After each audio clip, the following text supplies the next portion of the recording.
మనం ఈ స్థలానికి రాకమునుపు శనకాలనీలో మన ఆరాధన జరిగేది. 200 గజాల స్థలం కోసం ఆ రోజుల్లో 2 లక్షల రూపాయలు ఖర్చు పెట్టాం. ఇస్తామని చెప్పి డిసెంబర్ 20వ తారీఖున మీకు పొరపాటున ఈ స్థలమేమో ఇక్కడి నుంచి వెళ్ళిపోండి అన్నారు. ఆ రోజు నాకు అది ఎట్లా అనిపించిందో తెలుసా? ఆ రోజు మనందరికీ అది ఎట్లా అనిపించిందో తెలుసా? కీడులాగా అనిపించింది. నిజంగా అక్కడే కనుక ఉంటే ఎప్పటికీ ఆ 200 గజాల్లోనే ఆ 200 గజాలు ఆరాధన జరిగించుకుంటే ఎట్లా ఉండేవాళ్ళో తెలుసా? ఆ ప్రాంత ప్రజలకు బానిసలాగా బ్రతికేవాళ్ళు. మైకి పెట్టుకోవటానికి లేదు, శనివారం ప్రార్థన పెట్టుకోవటానికి లేదు, చాలా ప్రతికూల పరిస్థితి ఉండేది. ఆ రోజుల్లో నాకేమనిపించింది అంటే, ఎంత కీడు జరిగిందిరా నాయన. ఇంకొక మాట, అంత పెద్ద మాట అనుకోలేదు కానీ ఒక మాట చెప్తా. మనసులో ఒక భావన, ఉన్నావా, అసలు ఉన్నావా? ఉంటే ఎందుకు అయింది? ఇప్పుడు చెప్పంటారా? ఆ రోజుల్లో అది కీడే. ఈరోజంట ఆ కీడు వెనుక ఈ మేలు దేవుడు దాచిపెట్టచ్చు. ఈ మేలు దేవుడు దాచిపెట్టచ్చు. కొన్నప్పటికీ నీకు కీడుగా అనిపిస్తాయి. నీవు ఆరాధించే దేవుడు మారాలో మాధుర్యాన్ని నీ కొరకు దాచిపెట్టుంచాడు. అది అప్పటికి చూస్తే మారా, అది అప్పటికి చూస్తే చేదు. కానీ దేవుడు ఎవరంటే, కొన్ని నీ అపజయాల్లో, కొన్ని నీ ఓటముల్లో, కొన్ని నువ్వు తలదించుకునే పరిస్థితుల్లో, కొన్ని నీ కన్నీటి అనుభవాల్లో, అప్పటికి కన్నీరే కానీ కొంతకాలం తర్వాత ఆ చేదైన అనుభవాలలో కూడా ఒక మాధుర్యమైన జీవితాన్ని దేవుడు దాచిపెట్టించాడు. హల్లెలూయా. దేవుడు ఏది ఉద్దేశించాడో తన సంకల్పాన్ని తప్పకుండా నీ బ్రతుకులో దేవుడు నెరవేరుస్తాడు. యోసేపు అంత దూరాన ఉన్నప్పుడు వీళ్ళు ఏమనుకున్నారు? అదిగో కలలు గనువాడు వచ్చుచున్నాడు, ఆయన చంపేద్దాం, ఆయన చంపితే వాళ్ళ కళ్ళు ఏమైపోతాయి చూద్దాం అని అనుకున్నారు. చంపుదామని అనుకున్నారు కానీ చంపారా? ఇది గుర్తొచ్చినప్పుడు సరిగ్గా ఇదే మే మాసంలో, మేబీ 1990 ఆ ప్రాంతంలో, నేను అప్పుడే 10వ తరగతి చదువుతున్న తిన్నాళ్ళు, పాలిటెక్నిక్కి వెళ్తూ ఉన్నాను. 1991లో మే నెలలో సరే ఖాళీగా ఉండటాన్ని బట్టి బావి పనికి వెళ్ళా. నా జీవితంలో కష్టపడి పనిచేసింది ఏదైనా ఉందంటే, పెద్ద పని ఉందంటే అది ఒకటే. దరిదాపుగా 15 రోజులు పనిచేశాను. దేవుని మహా గొప్ప కృపను బట్టి ఒక్క పూట కూలి కూడా నాకు ఇలా. ఆయన పేరు సుందర్రావు. ఆయన ఫోన్ నంబర్ ఇస్తాను, కావాలంటే మీరు ఫోన్ లాంటి చేసి ఆ డబ్బులు ఆయన ఏమన్నా ఇస్తానంటే మీరు తీసేసుకోండి. ఆయన పేరు సుందర్రావు. 15 రోజులు పనిచేసే బావి పని దగ్గర. ఆ పని చేస్తున్న పరంపరలో ఇక్కడ బావి తవ్వుతూ ఉన్నాం.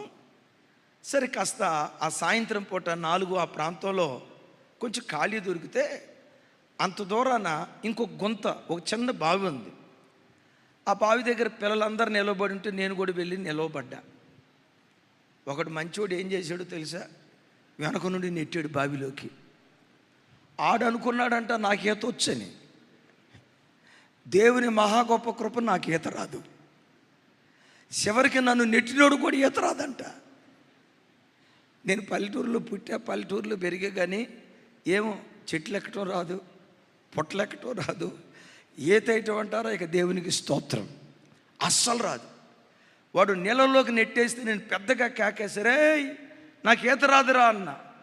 ఆడంటాడు నీకు ఈత వచ్చని నేను నెట్టాను రా అన్నాడు. నేను పడతాను, నాకు రాకపోతే రాకపోయిందని నీకు వచ్చి కదా దూకరా అన్న. ఆడన్నాడు నాకు కూడా రాదన్నాడు. నమ్ముతారా? ఆ ఒక్క నిమిషం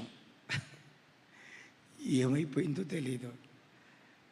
చచ్చిపోయిందిరా, అయిపోయిందిరా, చచ్చిపోయిందిరా, అయిపోయింది అనుకున్నా. ఆ మునిగిపోయేటప్పుడే ఆ ఒక్క నిమిషంలోనే ప్రపంచం అంతా గుర్తొచ్చింది. అమ్మ గుర్తొచ్చా, నాన్న గుర్తొచ్చా, మా ఊరు గుర్తొచ్చా, అందరూ గుర్తొచ్చి ఇక అయిపోయిందిరా పని అని ఒక్కసారి పూర్తిగా మునిగి ఆ బావి అడుగు భాగానికి వెళ్ళి మళ్ళీ పైకి లేచా. నన్ను నెట్టినోడు వాడు కేకలేస్తా అక్కడ బావి పని చేస్తున్న ఒక ఆయన అప్పుడే జస్ట్ ఆ బావిలో నుంచి ఒడ్డుకొచ్చి బయటికి వెళ్దామని అట్లా వెళ్తున్నాడట. పెద్దగా గావు కేకేశాడు, అరే కమాటి గారు అబ్బాయిని బావిలో పడేసాను అన్న, రండి రండి రండి యేసుదాస్ గారు అబ్బాయిని అని నేను చెప్పేసరికి ఎప్పుడైతే నా పేరు చెప్పాడో వాడు అసలే చదువుకునేవాడు రా, వాడు పనికి రాను అంటే నేనే బలవంతంగా తీసుకొచ్చా, పని చేయించుకొని కూలి ఎగ్గొట్టొచ్చులే అని. అరే రే వాడ పడిపోయిందని చెప్పి ఆయన అక్కడి నుంచి పరిగెత్తుకుంటూ వచ్చి బావిలో దూకాడండి. అప్పటికి 2 సార్లు మునిగా. 3వసారి కనుక మునిగుంటే ఇక్కడ నిలబడేవాడిని కాదు. అది చెప్పంటారా?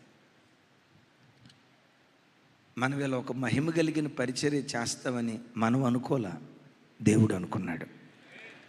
ఈ బలహీనుల ద్వారా ఎంత దివ్యమైన సేవ జరిగించాలని దేవుడు ఆలోచించాడు. సైతాను గాడు కూడా కొన్నిసార్లు దేవుని ఆలోచనలు తెలుసు. ఆడేమి చిన్నోడు కాదు కదా, వాడు దేవుని దగ్గర ఉన్నవాడు కదా. ఆ ఆలోచన ఎరిగి ఆలోచన ఎక్కడ వీడి జీవితంలో నెరవేర్చబడుతుందోనని వినండి, 1991లోనే నన్ను చంపాలనుకున్నాడు. ఇప్పుడు చెప్పండి, యెహోవా ఆలోచన సదాకాలము నిలుస్తుంది. ఆయన సంకల్పము పెద్దగా చెప్పాలా, ఆయన సంకల్పము తరతరాలు ఉంటుంది. దైవజనమా, నా జీవితంలోనే కాదు, నీ బ్రతుకులో ఎన్నిసార్లు మరణదూత నిన్ను వెంటాడలేదు, రోగపు దూత నిన్ను వెంటాడలేదు, యాక్సిడెంట్ల ద్వారా, ప్రమాదాల ద్వారా, నీళ్ల ద్వారా, కరెంటు ద్వారా, తెలియని మానసిక రోగం ద్వారా మరణం ఎన్నో పర్యాయాలు నిన్ను వెంటాడుతూ వచ్చింది. ఏం జరిగిందో తెలుసా? మరణదూత నిన్ను వెంటాడుతున్న ప్రతిసారి నీ దేవుడు జీవాధిపతిగా ప్రత్యక్షమై మరణములో నుండి జీవానికి దాటించాడు. ఎందుకో తెలుసా? భూమి మీద నువ్వు జరిగించాల్సిన కార్యాలు కొన్ని ఉన్నాయి. నీ పట్ల దేవుని ఆలోచన ఇంకా సంపూర్తి చేయబడలేదు. నువ్వు చేయాల్సిన కార్యాలు కొన్ని ఉన్నాయి, కొన్ని ఆలోచనలు నీ పట్ల దేవునికి ఉన్నాయి. కనుక మరణంలో నుంచి దేవుడు జీవానికి దాటిస్తూ వచ్చాడు. 2 వారాల క్రితం నేను మోరియే కదా, మోరి వెళ్ళా. మన వసంత నోళ్ళూరు. ఒకసారి చెయ్యెత్తన్న. మోరి అంటే మన తెలంగాణ మోరి అనుకునేరు కాక, మన ప్రాంతాల్లో డ్రైనేజీని ఏమంటారు?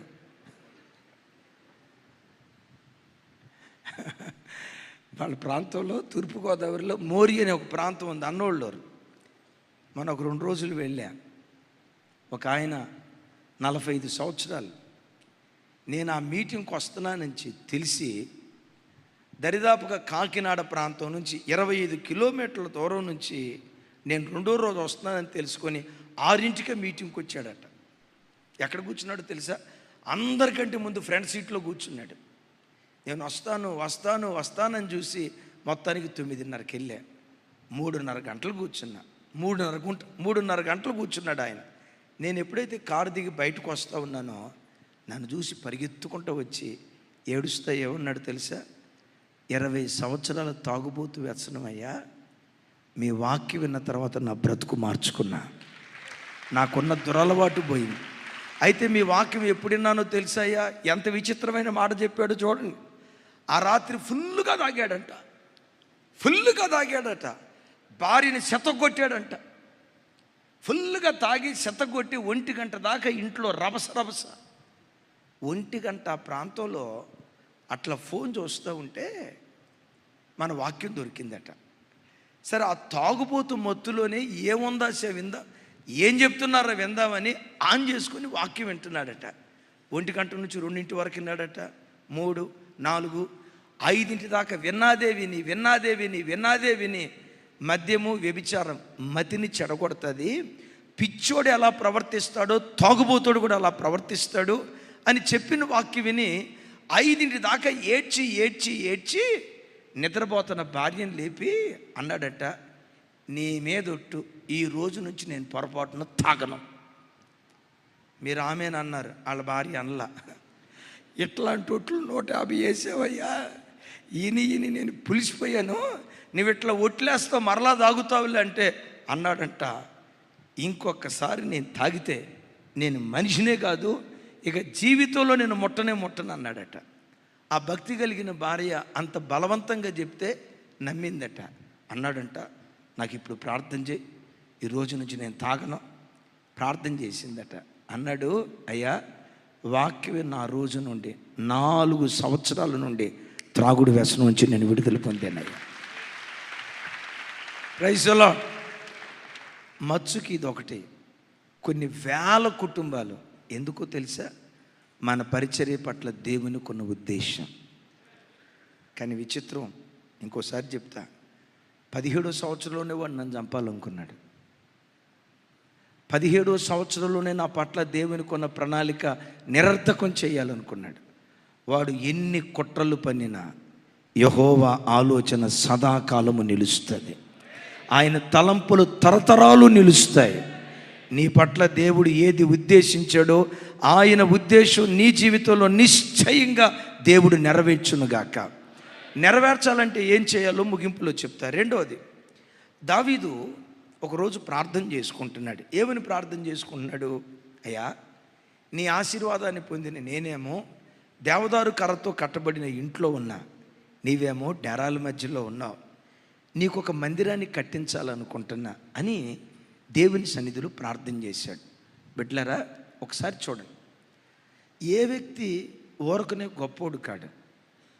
గొప్ప గొప్ప ఆలోచన కలిగిన వాడే గొప్పోడు అవుతాడు. గతంలో ఒకసారి చెప్పాను, ఆర్థికంగా పేదదానివి అయినా పర్వాలా, ఆలోచనలు ఎప్పుడు పేదదానిగా ఉండొద్దు, ఆలోచనలు ఎప్పుడు ఉన్నతంగా ఉండును కాక. పెద్దగా చెప్తాం ఆమెన్. వినపడలా. ఏమైనా ఆలోచన చేశాడు? ఏమండి, న్యాయాధిపతులు అప్పటికి ఇజ్రాయేల్ దేశానికి వచ్చి 400 సంవత్సరాలు దాటింది. దేవాలయానికి వెళ్తున్నారు, మందిరాన్ని చూస్తున్నారు, డేరాల మధ్యలో మందిరం ఉంది, మందిరానికి ఏమైనా చేద్దాం అన్న ఆలోచన ఒక్క మనిషి మనసులో రాలా. వెళ్తున్నారు వస్తున్నారు. చివరికి షిలోహులో యాజకుడుగా ఉన్న ఏలీకి రాలా, సమూయేలు ప్రవక్తకి రాలా, చివరికి మొదటి రాజు సౌలుకి రాలా. ఎవ్వరికి రాని ఆలోచన దావీదుకు వచ్చి, నా దేవుని కొరకు ఒక మందిరం కడితే ఎంత బాగుండో కదా. దేవుడు ఆలోచన విని మంత్రముగ్ధుడయ్యాడు. చప్పట్లు కొడతాం గట్టిగా. జస్ట్ టూ వీక్స్ బ్యాక్ క్రొత్తగా వచ్చిన వాళ్ళకి అక్కడ ప్రార్థన చేయడానికి వెళ్ళాను. ఆ ఆదివారం ఆంధ్ర ప్రాంతం నుంచి చాలామంది సమ్మర్ హాలిడేస్కి హైదరాబాద్ వచ్చినట్టున్నారు. ఆ ఒక్క ఆదివారం దరిదాపుగా 300 మంది కొత్త వాళ్ళు వచ్చారు. 300 మంది. అక్కడి నుంచి అక్కడ దాకా నేను 1 గంటన్నరకు ప్రార్థన స్టార్ట్ చేస్తే అక్కడి నుంచి కిందకి వెళ్ళేసరికి 4:30. నాకు ప్రార్థన చేయండి అని ఒకళ్ళు నెట్టుకుంటున్నారు. పాపం వాళ్ళకు ఉండే అడావుడి. ఎక్కడన్నా కానీ కాస్త నెట్టుకుంటారు. ఆంధ్ర ప్రాంతంలో కొన్ని చోట్లకి వెళ్తే చెయ్యి చాపటం మన పని.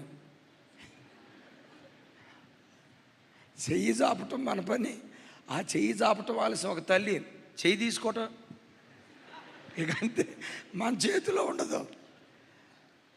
పాపం 1 గంటన్నర నుంచి 4 దాకా చాలామంది ఉన్నారు. నేను ఆ విండోలో ఆ గ్లాసులోంచి చూస్తూ ఉన్నా. 2 భార్యాభర్తలు మంచి అత్తర్లు. ఆ కటింగ్ చూసిన తర్వాత మేబీ డిపార్ట్మెంట్ అనుకున్నా.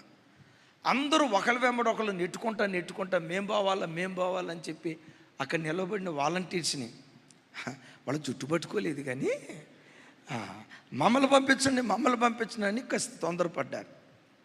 వాళ్ళిద్దరు భార్యాభర్తలు మాత్రం అట్లాగే నిలబడి ఆ పిల్లర్ దగ్గర నిలబడి ఇట్లాగే చూస్తున్నది నా వైపు. మనుషులం కదా, ఏమిరా వీళ్ళు ఇట్లాగే చూస్తున్నారు, ఇంటెలిజెన్సీ డిపార్ట్మెంట్ ఏంటి ఆలోచన. అందరూ పోయిందాకా 4:15 దాకా నేను పిలుద్దాం అనుకుంటున్నాను. వాళ్ళు అట్లాగే నిలవబడ్డారు. 4:15కి వచ్చారు. రావటంతో నేను ఒక మాట అన్నా, సారీ అండి చాలాసేపు నిలవబడినట్టున్నారు అని అంటే, వాళ్ళిద్దరే ఉన్నారు తెలుసా, అయ్యా ఫస్ట్ సర్వీస్లో వాక్యం చెప్పారు, నిలవబడ్డారు. సెకండ్ సర్వీస్లో వాక్యం చెప్పారు, నిలవబడ్డారు. థర్డ్ సర్వీస్లో వాక్యం చెప్పారు. ఆ సర్వీసుల కంటే ఈ సర్వీస్ ఎక్కువైపోయింది. ఇన్ని గంటలు నిలవబడ్డారయ్యా. వచ్చిన వాళ్ళందరితో నవ్వుతా ప్రేమగా మాట్లాడుతున్నారయ్యా. దేవుడు మీకు ఎంత ఓపిక ఇచ్చాడో కదయ్యా. ఆగండి. ఆ మాట అనేసరికి నాకు ఎట్ట అనిపించిందో తెలుసా? అన్ని గంటలు పడిన కష్టం అంతా, ఏమట చూస్తున్నారు, అన్ని గంటలు పడిన కష్టం అంతా నా కష్టాన్ని గుర్తించేవాళ్ళు ఒకళ్ళు ఉన్నారు.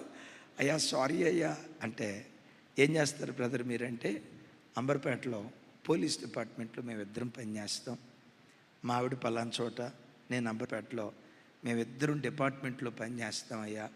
మా దగ్గరికి రకరకాల సమస్యలతో ప్రజలు వస్తే ఒకరితో మంచిగా మాట్లాడతాం, ఇంకొకరితో చిరాగ్గా మాట్లాడతాం. మీ దగ్గరికి పేదోళ్ళు వచ్చినా, ధనవంతులు వచ్చినా, సామాన్యులు వచ్చినా, సామంతులు వచ్చినా వాళ్ళతో నవ్వుతో మాట్లాడుతున్నారు. ఎంత ఓపిక ఉందయ్యా అని వాళ్ళిద్దరు ఏమన్నారు తెలుసా? మిమ్మల్ని చూసి ఇక రేపటి నుంచి మా పోలీస్ స్టేషన్లో మేము కూడా ఇట్లాగే ఉంటాం. పేదోడు వచ్చినా నవ్వుతో మాట్లాడతాం, ధనవంతుడు వచ్చినా నవ్వుతో మాట్లాడతాం. నేను చప్పట్లు కొట్టలేదు కానీ, అంటే నన్ను గూర్చి పట్టించుకుని ఒక బిడ్డ ఉన్నాడా అని. దావీదు, నేను నీకు మందిరం కడతాను అయ్యి అంటే దేవుడు ఎంత మురిసిపోయాడో. నేను మరలా చెప్తా తమ్ముడు, ఒకసారి ఇట్లా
గొప్పవాడిగా దేవుడు నిన్ను నిలవబెడతాడు.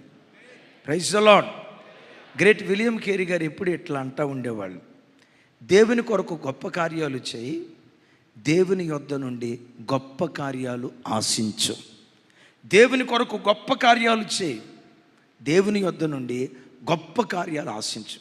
ఎప్పుడైతే దావీదు ఆ మాట అన్నాడో అప్పుడు అంటాడు 7వ అధ్యాయంలో, దావీదు నాకు ఒక మందిరం కట్టాలనుకున్నావా?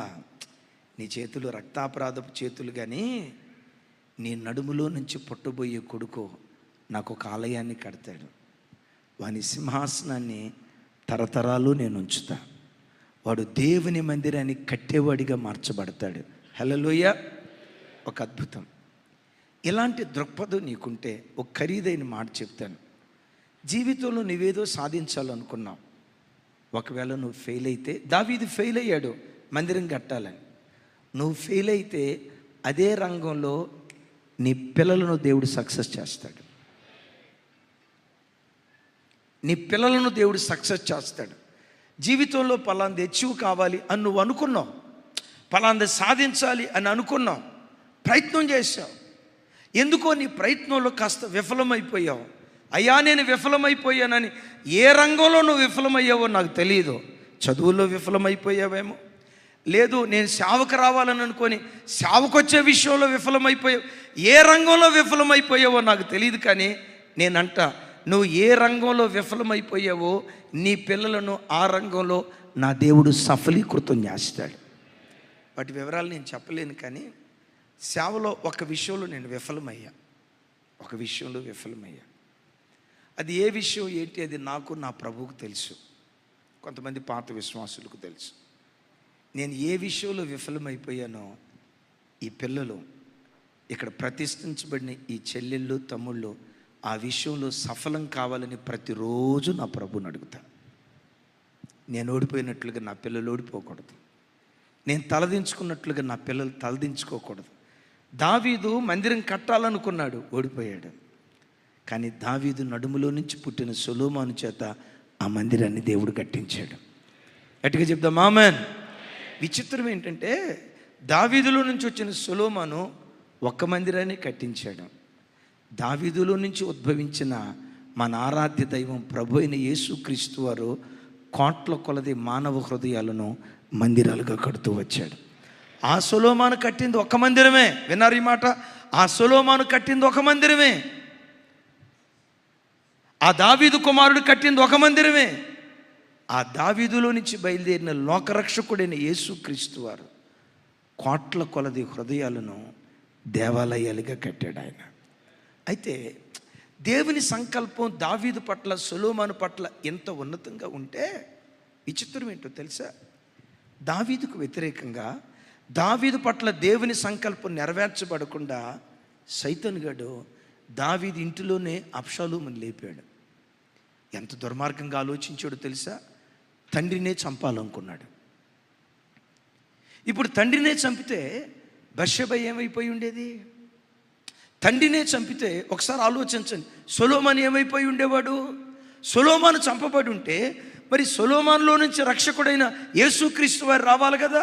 యేసుక్రీస్తు వారి ద్వారా మనందరికీ రక్షణ భాగ్యం కలగాలి కదా. నేనంట ఒకవేళ సొలొమోనే చంపబడితే, దావీదే చంపబడితే దేవుని ఆలోచనలు ఏమైపోయాయి? 33వ కీర్తనలో చదివాం కదా, అన్యుల ఆలోచనలు ఆయన వ్యర్థపరుచుచున్నాడు, మనుషుల ఆలోచనలు నిష్ఫలం చేయుచున్నాడు. యెహోవా ఆలోచన పెద్దగా యెహోవా ఆలోచన పెద్దగా చెప్పాలి. యెహోవా ఆలోచన సదాకాలము నిలుస్తుంది, ఆయన సంకల్పము తరతరములుండునుగాక. పెద్దగా చెప్దాం ఆమేన్.